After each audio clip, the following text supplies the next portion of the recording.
மனவசியம். நான் வளவள கொலகொலான்னு பேசி உங்கள் நேரத்தை வீணடிக்க விரும்பவில்லை. அதனால் எப்போதுமே ரத்தின சுருக்கமாக சொல்லுகிறேன். எனக்கு மனம் வசியம் ஆக மாட்டேங்கு. அதாவது மனம் ஓரிடத்துல குவிய மாட்டேங்கு.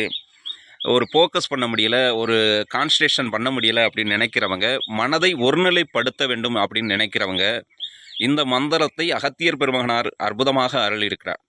இந்த மந்திரத்தை நீங்கள் தினசரி 108 முறை உச்சரிக்கணும். நீங்கள் 108 முறை உச்சரித்ததும், இதை நான் ப்ராக்டிக்கலாக உணர்ந்திருக்கேங்க. எதை ஒன்றுமே உணராத வரை அது அப்படித்தான் இருக்கும். சரியா? மந்திரத்தில் மாங்காய் காய்க்குமான்னு கேட்டால், மாமரத்தின் கீழே நின்று சொன்னீங்கன்னா மந்திரத்திலேருந்து மாங்காய் விழத்தான் செய்யும்.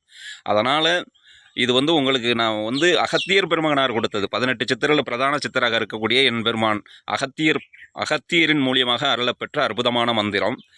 இந்த மந்திரம் வேற ஒன்றும் கிடையாதுங்க. ஓம் மறுமலர் வாஷினி சர்வஷன ரக்ஷினி கவரி பகவதி மனோவசியம் குரு குரு சுவாக. இவ்வளோதான்.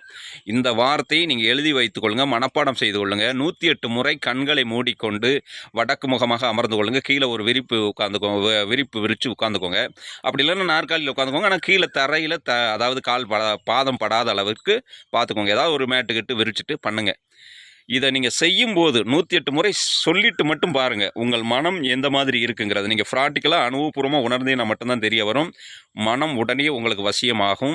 இதை தொடர்ந்து செய்ய செய்ய செய்ய தேவையற்ற கண்ட சிந்தனைகள் நமக்குள் வராமல் இருக்கும். இது அகத்தியர் பெருமகனாரால் அற்புதமாக அருளப்பட்ட அற்புதமான மந்திரம். இதை நான் உணர்ந்திருக்கிறேன் பல முறை, பல ஆண்டுகளுக்கு முன்பே. மகிழ்ச்சி, வாழ்க வளமுடன், சுகமே சொல்க. எல்லாம் வல்ல ஏக இறைவனின் வாழ்த்துக்களோடு.